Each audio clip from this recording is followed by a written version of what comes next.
Back on the second or third webinar, I asked about what's a typical day in the life of the A's, and Alex said he would have to think about that and would address it later. Now, you did cover it a few weeks ago, but she continues, I am still waiting for a picture of how a civilization can work without money. And I think that's really the you spoke about the other parts of it, but how do they, you know, okay, so we're paying rent on a planet we were born on. How does it work for everybody else? Well, if you begin with a civilization that has the premise, that begins with the premise that all life has value, and that all life has a responsibility and a right to exist, to evolve and explore itself within a community, spiritual community, then you wouldn't need money. One of the hurdles that we have to deal with during the mentorship is just that concept about how to remove ourselves from a monetary system and to see how every action we take has value by itself. Now, there are people who are going to incarnate who want to experience growing, harvesting, farming, horticulture.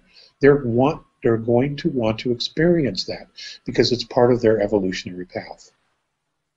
Now, the A's, they have people who work in their orchards, and this is what they do. I mean, their students, their children, go to school for the equivalent here on Earth of 150 years. They learn all the sciences, and as they grow, each one of those sciences, they dedicate so many years to learning what those sciences. And because they continue to grow, they have what is called the law of consistency. Okay, where everybody works towards a common goal.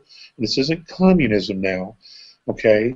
Everybody works towards a common goal where the youngest are taught by the oldest everything they know.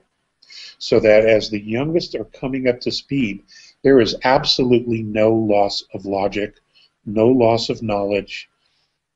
The younger generations are as smart, if not smarter, than the older generations. And as the older generations fade away, the younger generations immediately take their place, and they move on, and they carry the civilization, their particular race, into the next higher levels of evolution. And it's called the law of consistency. They teach everyone the same, so everyone moves with the same intent of evolving their race. They don't see themselves as blacks or whites or Chinese or Japanese or North Koreans or South Koreans. That shit doesn't exist, okay? Because it only creates rift, it only creates disharmony, and it only creates negative field.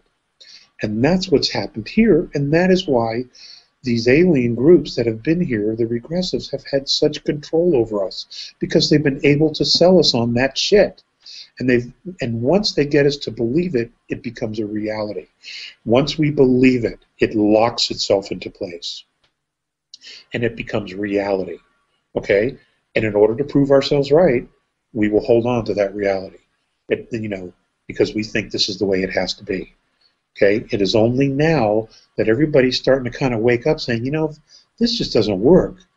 Okay? Because we in no shape or form practice the law of consistency here. It's a miracle we have made it this far with all the anger, hate, and war and weaponry that's been created on this planet. It truly is. It's been a miracle. Okay?